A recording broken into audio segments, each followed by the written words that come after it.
أعوذ بالله من الشيطان الرجيم. بسم الله الرحمن الرحيم. الحمد لله رب العالمين. الصلاة والسلام على أشرف المرسلين وعلى آله وصحبه أجمعين. أما بعد. ഏറ്റവും ബഹുമാനമുള്ള സത്യവിശ്വാസികളെ, അല്ലാഹു സുബ്ഹാനഹു വ തആല ഇരുവീട്ടിലും വിജയിക്കുന്ന യഥാർത്ഥ മുഅ്മിനീങ്ങളിൽ നാം ഏവരെയും ഉൾപ്പെടുത്തി അനുഗ്രഹിക്കുമാറാവട്ടെ. നമ്മിൽ നിന്ന് മരണപ്പെട്ടു പോയ നമ്മുടെ മാതാപിതാക്കൾ, ബന്ധുമിത്രാദികൾ എല്ലാവരുടെയും പാരത്രികമായ ലോകം അല്ലാഹു തആല റാഹത്തിലും സന്തോഷത്തിലും ആക്കി കൊടുക്കുമാറാവട്ടെ. മരിക്കുന്ന സമയത്ത് ഈമാൻ സലാമത്താക്കി നാം ഏവരെയും അല്ലാഹു സുബ്ഹാനഹു വ തആല മരിപ്പിക്കുമാറാവട്ടെ. ബഹുമാനികളെ, മക്കയിൽ ദിമാദ് ഇബ്നു ത്വലബ എന്ന ഒരു വ്യക്തി ഉണ്ടായിരുന്നു. അദ്ദേഹം യമനിൽ നിന്ന് വന്ന് മക്കയിൽ താമസമാക്കിയതാണെന്ന അഭിപ്രായവുമുണ്ട്. അദ്ദേഹം റുഖിയ, മന്ത്രവാദം, അതേപോലെ തന്നെ മാനസിക പ്രശ്നങ്ങൾക്ക് ഒക്കെ ചികിത്സ നടത്തുന്ന ഒരാളായിരുന്നു. മക്കയിലെ ചില ഖുറൈശികൾ വന്ന് അദ്ദേഹത്തോട് ഇങ്ങനെ പറഞ്ഞു, നമ്മുടെ മുഹമ്മദിന് ജിന്ന് ബാധയുണ്ട്, അല്ലെങ്കിൽ നല്ല മുഴുത്ത ഭ്രാന്തുണ്ട്, മുഹമ്മദിനൊന്ന് ചികിത്സിക്കണം. അഥവാ നബി സല്ലല്ലാഹു അലൈഹി വസല്ലമയെ പരിഹസിക്കാൻ വേണ്ടിയിട്ട് ശ്രമിച്ചുകൊണ്ടിരിക്കുന്നതിന്റെ ഇടയിൽ ആ പരിഹാസത്തെ ഒന്ന് ശക്തിപ്പെടുത്താൻ വേണ്ടി, മുഹമ്മദ് നബിയെ ഒന്ന് അപകീർത്തിപ്പെടുത്താൻ വേണ്ടി ശത്രുക്കൾ നടത്തിയ ഒരു ചെറിയ ഒരു പദ്ധതിയാണിത്. അങ്ങനെ അദ്ദേഹം ദിമാദ് ഇബ്നു ത്വലബ അത് അംഗീകരിക്കുകയും നബി സല്ലല്ലാഹു അലൈഹി വസല്ലമയുടെ അടുക്ക് അദ്ദേഹം ചെല്ലുകയും ചെയ്തു. എന്നിട്ട് അദ്ദേഹം നബി സല്ലല്ലാഹു അലൈഹി വസല്ലമയോട് പറഞ്ഞു, അള്ളാഹുവിന്റെ അനുമതിയാൽ ഇങ്ങനെയുള്ള അസുഖബാധിതരായ, മനോവിഭ്രാന്തിയുള്ള, ഭ്രാന്തുള്ള ആളുകളെ ഞാൻ ചികിത്സിക്കാറുണ്ട്. ഞാൻ താങ്കളെ ചികിത്സിച്ചു കൊള്ളട്ടെ എന്ന് മിദാദ് നബി സല്ലല്ലാഹു അലൈഹി വസല്ലമയോട് പറഞ്ഞു. ആ സമയത്ത് നബി സല്ലല്ലാഹു അലൈഹി വസല്ലമ പറഞ്ഞൊരു വാക്കുണ്ട്, ഇന്നൽ ഹംദലില്ലാഹ് നഹ്മദുഹു വനസ്തഈനുഹു വനസ്തഗ്ഫിറുഹു ونعوذ بالله من شرور أنفسنا ومن سيئات أعمالنا من يهده الله فلا مضل له ومن يضلل فلا هادي له وأشهد أن لا إله إلا الله وحده لا شريك له وأشهد أن محمدا عبده ورسوله എന്ന് തുടങ്ങുന്ന ചില കാര്യങ്ങൾ നബി സല്ലല്ലാഹു അലൈഹി വസല്ലം പറഞ്ഞു. ഇത് കേട്ട ദിമാദ് ആ വാക്കുകൾ ഒന്നുകൂടി അങ്ങ് ആവർത്തിക്കൂ എന്ന് ആവശ്യപ്പെട്ടു. ആ സമയത്ത് നബി സല്ലല്ലാഹു അലൈഹി വസല്ലം ആ വാക്ക് 3 തവണ പറഞ്ഞു. അത് കേട്ടപ്പോ അദ്ദേഹം ഇങ്ങനെ പറഞ്ഞു, ഞാൻ ധാരാളം കാഹിനന്മാരുടെ, ജ്യോത്സ്യന്മാരുടെ അടുത്ത് പോയിട്ടുണ്ട്, മന്ത്രവാദികളുടെ അടുത്ത് പോയിട്ടുണ്ട്, കവികളുടെയും കഥാകൃത്തുകളുടെയും അടുത്ത് ഞാൻ പോയിട്ടുണ്ട്. എന്നാൽ ഇതുപോലുള്ള വശ്യമനോഹരമായ ഒരു വാക്ക് ഞാൻ ആദ്യമായിട്ടാണ് കേൾക്കുന്നത്. ഇവ സമുദ്രത്തിന്റെ ആഴിയിലേക്ക് ചെന്നിറങ്ങുന്ന വാക്കുകളാണ്. അവര് പറയുന്നത് പോലെ അങ്ങ് ഒരു മനോവിഭ്രാന്തിയുള്ള ആളല്ല, നിസ്സംശയം അങ്ങൊരു പ്രവാചകൻ തന്നെയാണെന്ന് ഞാൻ അംഗീകരിക്കുന്നു എന്ന് പറഞ്ഞ് അദ്ദേഹം ഇസ്ലാം മതം വിശ്വസിച്ചു. ഈ സംഭവം സഹീഹ് മുസ്ലിമിൽ നമുക്ക് കാണാൻ സാധിക്കും. കേട്ടുകേൾവിയുടെ അടിസ്ഥാനത്തിലുള്ള ഒരു കഥയല്ല എന്നർത്ഥം. ആധികാരികമായി സഹീഹ് മുസ്ലിം ഉദ്ധരിച്ച ഒരു സംഭവമാണ്. അഥവാ നബി സല്ലല്ലാഹു അലൈഹി വസല്ലമ തങ്ങൾക്കെതിരെ ശത്രുക്കൾ നടത്തിയ വിദ്വേഷ പ്രചരണത്തിന്റെ, നുണപ്രചരണത്തിന്റെ ചെറിയൊരു ഉദാഹരണമാണ്. നബി ഭ്രാന്തനാണ്, മുഴുവട്ടനാണ്, കുടുംബം തെറ്റിപ്പിക്കുന്നവനാണ്, കുഴപ്പമുണ്ടാക്കുന്നവനാണെന്ന രൂപത്തിൽ ശത്രുക്കൾ അതിശക്തമായ രൂപത്തിൽ ദുഷ്പ്രചരണം നടത്തിയിരുന്നു എന്നുള്ളതാണ് നബിയുടെ ചരിത്രത്തിൽ നമുക്ക് മനസ്സിലാക്കാൻ സാധിക്കാം. തിന്മയുടെ ശക്തികളായ ഇന്നിന്റെ അഭിനവ ഖുറൈശികള് ശുദ്ധമായ കളവ് ഇസ്ലാമിനെതിരെയും മുസ്ലിമിനെതിരെയും മുസ്ലിമീങ്ങൾക്കെതിരെയും നിരന്തരം പ്രചരിപ്പിച്ചുകൊണ്ടിരിക്കുന്ന ഈ പുതിയ കാലഘട്ടത്തിൽ പ്രിയപ്പെട്ട നബി സല്ലല്ലാഹു അലൈഹി വസല്ലമയുടെ ചരിത്രത്തിൽ സംഭവിച്ച ഈ ഒരു സംഭവം നമുക്ക് ധാരാളം ചിന്തകളും പഠനങ്ങളും നൽകുന്ന ഒന്നാണ്. നമ്മുടെ രാജ്യം ഇക്കാലത്തും ലോകത്തിന്റെ മുന്നിൽ തലയുയർത്തി നിന്നിട്ടുള്ളത് അതിന്റെ വൈവിധ്യങ്ങൾ കൊണ്ടാണ്. നമുക്കറിയാം, പല ഭാഷകള്, പല സംസ്കാരങ്ങൾ, പല മതങ്ങൾ, ഇവയെല്ലാം ചേർന്ന ഒരു വലിയ പൂന്തോട്ടമാണ് ഇന്ത്യ. എന്നാൽ സമീപകാലത്തായി ഈ പൂന്തോട്ടത്തിലെ സൗരഭ്യം കെടുത്താൻ ബോധപൂർവമായ ചില ശ്രമങ്ങൾ നടന്നുകൊണ്ടിരിക്കുന്നു എന്നുള്ളത് അങ്ങേറ്റം ആശങ്കാജനകമായ ഒരു കാര്യമാണ്. അഥവാ ബോധപൂർവം വിദ്വേഷത്തിന്റെ വിത്തുകൾ പാകി രാഷ്ട്രീയ ലാഭം കൊയ്യാൻ വർഗീയ ശക്തികൾ ശ്രമിക്കുമ്പോൾ മുസ്ലിം സമൂഹമായ നാം പുലർത്തേണ്ടത് അങ്ങേറ്റത്തെ ജാഗ്രതയും ആത്മസംയമനവുമാണ് എന്നുള്ളത് ഞാൻ പ്രത്യേകിച്ച് ഓർമ്മപ്പെടുത്തുകയാണ്. ഇന്ന് വിദ്വേഷം എന്നത് സ്വാഭാവികമായി ഉണ്ടാകുന്ന ഒന്നല്ല, മറിച്ച് അതികൃത്യമായ ആസൂത്രണത്തോടെ ഉൽപ്പാദിപ്പിക്കപ്പെടുന്ന ഒരു ചരക്കായി, ഒരു വ്യാപാരമായി, ഒരു കച്ചവടമായി അത് മാറിയിരിക്കുന്നു. വിദ്വേഷം പ്രചരിപ്പിക്കുന്ന ആളുകളുടെ യൂട്യൂബിന് റേറ്റിംഗ് കൂടുതലാണ്. അതുകൊണ്ട് തന്നെ ഒരു കച്ചവടമായിട്ട് അത് മാറിയിരിക്കുകയാണ്. വിദ്വേഷവും വർഗീയതയും മാത്രം ജനങ്ങളിലേക്ക് കുത്തിവെക്കാൻ ചില വ്യക്തികളെയും ഇൻഫ്ലുവൻസർമാരെയും വൻ തുക നൽകി വർഗീയ ശക്തികൾ വിലക്കെടുത്തിട്ടുണ്ട് എന്നുള്ളത് ഒരു യാഥാർത്ഥ്യമാണ്. പലപ്പോഴും പല കോണുകളിൽ നമ്മൾ സംശയത്തിന്റെ ഒരു നേരിലാണ് ഈ കാര്യം പറയപ്പെടുന്നതെങ്കിലും ഒരു യാഥാർത്ഥ്യമായിട്ടത് മാറിയിരിക്കുകയാണ്.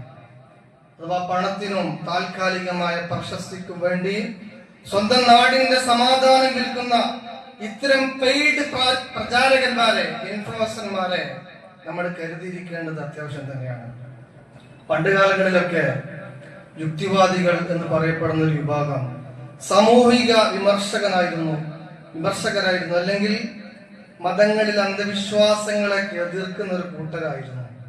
എന്നാൽ ഇന്നത്തെ യുക്തിവാദികള് കേവലം മുസ്ലിം വിമർശകരായി മാറിയിരിക്കുന്നു. അതൊക്കെ അതിനപ്പുറം കടന്ന് ശക്തമായി ഇസ്ലാം വെറുപ്പ് ഉൽപ്പാദിപ്പിക്കുന്ന ഒരു ഗ്യാങ് ആയിട്ട് യുക്തിവാദികൾ മാറിയിരിക്കുന്നു എന്നുള്ളത് ഒരു യാഥാർത്ഥ്യമാണ്. അഥവാ ആഗോളതലത്തിൽ ഇസ്ലാമിക് ഫോബിക്ക് പ്രചരിപ്പിക്കുന്നത് സയനിസ്റ്റുകളാണെങ്കിൽ ഇന്ത്യയിൽ ഫാസിസ്റ്റുകൾ അതിശക്തമായ രൂപത്തിൽ മതവിദ്വേഷം പ്രചരിപ്പിക്കുന്നുണ്ട് എന്നുള്ളത് ഒരു യാഥാർത്ഥ്യമാണ്. സോഷ്യൽ മീഡിയ തുറക്കുന്ന ഏതൊരാൾക്കും അത് കാണാൻ സാധിക്കും. പണത്തിനും ആനുകൂല്യങ്ങൾക്കും വേണ്ടി ലണ്ടനിൽ പോയിട്ട് വിദേശ മണ്ണിലിരുന്ന് ഇസ്ലാമിനെതിരെ പെരുന്നുണ പറഞ്ഞ ഒരു മഹാകള്ളനെ, പെരുംകള്ളനെ, വിദ്വേഷ പ്രചാരകനെ ആ ലണ്ടനിൽ വെച്ചുകൊണ്ട് അവിടെയുള്ള ഇസ്ലാമിക പ്രബോധകന്മാർ പിടികൂടിയത് ഈ അടുത്ത് ഈ 1-2 ദിവസങ്ങൾക്കുള്ളിൽ സോഷ്യൽ മീഡിയയിൽ വ്യാപകമായിട്ട് പ്രചരിക്കുന്നുണ്ട്. ആ പെരുന്നുണയനെ, ആ വിദ്വേഷ പ്രചാരകന്റെ പേര് പറഞ്ഞ് ഈ വിശുദ്ധമായ സ്ഥലം ഞാൻ കളങ്കപ്പെടുത്തുന്നില്ല. അഥവാ ഇസ്ലാമിനെ കുറിച്ച് കേൾവിയില്ലാത്ത പെരുന്നുണകളാണ് പറയുന്നത്. ലോ ജിഹാദ് ആലോചിച്ചു നോക്കൂ, ലാൻഡ് ജിഹാദ്, ഹലാൽ ജിഹാദ്, നാർക്കോട്ടിക് ജിഹാദ് തുടങ്ങിയ പദപ്രയോഗങ്ങൾ വഴി ഒരു ജനവിഭാഗത്തെ മുഴുവൻ സംശയത്തിന്റെ നേരിൽ നിർത്തിക്കൊണ്ടിരിക്കുകയാണ്. വേൾഡ് കപ്പിനെ പോലും മുസ്ലിം വിരുദ്ധത പറയാൻ ഉപയോഗപ്പെടുത്തുന്ന ചാനലുകൾ നമ്മുടെ കേരളത്തിൽ, മലയാള മണ്ണിലുണ്ട്. ഇസ്ലാമിക വിശുദ്ധ ഗ്രന്ഥമായ ഖുർആൻ, ഇസ്ലാമിന്റെ വസ്ത്രധാരണ, പർദ്ദ, വിശ്വാസപരമായ സ്വർഗ നരകം തുടങ്ങിയ ചിന്തകളെ മുഴുവനും വളരെ പരിഹാസ്യമായി ചിത്രീകരിച്ച് ഭീകരവൽക്കരിക്കാൻ ശ്രമിച്ചുകൊണ്ടിരിക്കുന്നത് അതിശക്തമായ സാമൂഹികമായ പ്രത്യാഘാതങ്ങൾ ഉണ്ടാക്കും എന്നുള്ളത് നമുക്ക് പറയാതിരിക്കാൻ നിർവാഹമില്ല. ഇവിടെ വ്യാജവാർത്തകൾ കേൾക്കുമ്പോൾ ഒരു വിശ്വാസി പുലർത്തേണ്ട ചില നിലപാടുണ്ട്. അതൊക്കെ വളരെ കൃത്യമായിട്ട് പറഞ്ഞു പോയിട്ടുണ്ട് പരിശുദ്ധ ഖുർആൻ. അല്ലാഹു തആല ഖുർആനിൽ പറയുകയാണ്, സൂറത്തുൽ ഹുജറാത്തിൽ 6-ാമത്തെ വചനം, യാ അയ്യുഹല്ലദീന ആമനൂ ഇൻ ജാഅകും ഫാസിഖുൻ ബിനബഇൻ ഫതബയ്യനൂ അൻ തുസീബൂ ഖൗമൻ ബിജഹാല ഫതുസ്ബിഹു അലാ മാ ഫഅൽതും നാദിമീൻ. ഓ സത്യവിശ്വാസികളെ, ഇൻ ജാഅകും ഫാസിഖുൻ ബിനബഇൻ, ഇതേപോലെ വിദ്വേഷ പ്രചാരകനായ ഒരു അപരാധി വന്ന് നിങ്ങളോട് എന്തെങ്കിലും വർത്തമാനം പറഞ്ഞാൽ ഫതബയ്യനൂ, നിങ്ങൾ വ്യക്തത വരുത്തണം കേട്ടോ. എന്തുകൊണ്ടെന്നാൽ അൻ തുസീബൂ ഖൗമൻ ബിജഹാല, അറിയാത്തവരായി ഏതെങ്കിലും ജനവിഭാഗത്തെ നിങ്ങൾ വിപത്തിലേക്ക് കൊണ്ടെത്തിക്കും. ഫതുസ്ബിഹു അലാ മാ ഫഅൽതും നാദിമീൻ, നികത്താൻ കഴിയാത്ത പ്രശ്നങ്ങളും ദുഃഖങ്ങളും സങ്കടങ്ങളും ഈ വ്യാജ പ്രചരണത്തിന്റെ ഭാഗമായി സമൂഹത്തിൽ സംഭവിക്കുമെന്ന് പരിശുദ്ധ ഖുർആൻ 14 നൂറ്റാണ്ട് മുമ്പ് മുന്നറിയിപ്പ് നൽകിയ ഒരു കാര്യമാണ്. അപ്പൊ വിദേശ പ്രചരണത്തിന്റെ പ്രതിഫലനം, അതിന്റെ ഇമ്പാക്ട് വളരെ ശക്തമാണ്. അതുകൊണ്ട് തന്നെ വിശ്വാസികളായ നാം ഈ വിദേശ പ്രചരണങ്ങളെ ആ രൂപത്തിൽ വേണം നോക്കിക്കാണാൻ. ഒരു പ്രത്യേക സമുദായത്തെ മൊത്തത്തിൽ പ്രശ്നക്കാരായി ചിത്രീകരിച്ച് രാജ്യത്തെ മതേതര പാർട്ടികളെ പോലും ഇതിലേക്ക് കൂട്ടിക്കെട്ടി ആക്ഷേപിക്കുന്നത് കൃത്യമായ രാഷ്ട്രീയ അജണ്ടയുടെ ഭാഗമാണ് എന്ന് നമുക്ക് മനസ്സിലാക്കാൻ സാധിക്കും. എന്നാൽ ജനങ്ങളുടെ യഥാർത്ഥ പ്രശ്നങ്ങളായ തൊഴിലില്ലായ്മ, അവരുടെ ദാരിദ്ര്യം, വിലക്കയറ്റം എന്നിവയിലൊന്നും ഈ ക്ഷുദ്രജീവികൾക്ക്, ഈ വിദ്വേഷ പ്രചാരകർക്ക് യാതൊരു ബോധവുമില്ല. അതിനെക്കുറിച്ചൊന്നും സംസാരിക്കുകയില്ല. നേരെ മറിച്ച് നാട്ടിൽ അരാജകത്വം സൃഷ്ടിക്കാൻ വേണ്ടിയിട്ടുള്ള ദുഷ്പ്രചരണം ശക്തമായി നടത്തിക്കൊണ്ടിരിക്കുകയാണ്. ഈ സമയത്ത് മുസ്ലിം സമുദായമായ നാം, മുഅ്മിനീങ്ങളായ നാം ഒരിക്കലും തന്നെ പ്രകോപിതരായി പോകാൻ പാടില്ല. ഇത്തരം പ്രകോപനങ്ങൾ ഉണ്ടാകുമ്പോൾ നമുക്ക് വൈകാരികത ഉണ്ടാവും, സ്വാഭാവികമാണ്. എന്നാൽ പ്രകോപിതരാവരുത്. കാരണം ആ വിദ്വേഷ പ്രചാരകരുടെ ലക്ഷ്യം നമ്മെ പ്രകോപിപ്പിച്ച് അക്രമത്തിന്റെ പാതയിലേക്ക് നയിക്കുക എന്നുള്ളതാണ്. അതിന് നിന്ന് കൊടുക്കാൻ പാടില്ല. അവിടെ പ്രിയപ്പെട്ട നബി സല്ലല്ലാഹു അലൈഹി വസല്ലം തങ്ങൾ പറഞ്ഞൊരു വാക്കുണ്ട്, ലൈസ ശദീദു ബിസ്സുർഅ ഇന്നമ ശദീദു അല്ലദീ യംലികു നഫ്സഹു ഇൻദൽ ഗളബ്. തിന്മയെ നിങ്ങൾ നന്മ കൊണ്ട് തടയണം. നിങ്ങൾക്ക് കോപം വരുന്ന സമയത്ത് നിങ്ങൾ പിടിച്ചു നിർത്താൻ സാധിക്കുന്നുണ്ടെങ്കിൽ നിങ്ങളാണ് ശക്തിയുള്ളവൻ. നേരെ മറിച്ച് നല്ല മസിൽ പവർ ഉള്ളവനേക്കാൾ ശക്തി കോപം വരുന്ന സമയത്ത്, വികാരം കൊള്ളുന്ന സമയത്ത് അതിനെ പിടിച്ചു നിർത്താൻ സാധിക്കുന്നവനാണ് എന്ന് നബി സല്ലല്ലാഹു അലൈഹി വസല്ലം തങ്ങൾ പറഞ്ഞു. അതേപോലെ തന്നെ തിന്മയെ നന്മ കൊണ്ട് നിങ്ങൾ തടുക്കണം. നന്മകൾ കൊണ്ട് ഈ തിന്മകളെ നിങ്ങൾ തടുക്കണം. അതുകൊണ്ട് പ്രകോപനങ്ങൾക്ക് പകരം പ്രബുദ്ധതയും വിവേകവും കൊണ്ടാണ് നാം ഇതിന് മറുപടി നൽകേണ്ടത്. ഈ വിദ്വേഷ രാഷ്ട്രീയത്തെ നേരിടാൻ മനുഷ്യർക്കിടയിലെ പരസ്പര സ്നേഹവും സൗഹാർദ്ദവും കൂടുതൽ നമ്മൾ ശക്തമാക്കണം. അതുമാത്രമാണ് പരിഹാരം. അതുപോലെ തന്നെ വിദ്വേഷം വിൽക്കുന്നവരെ നാം ബഹിഷ്കരിക്കണം.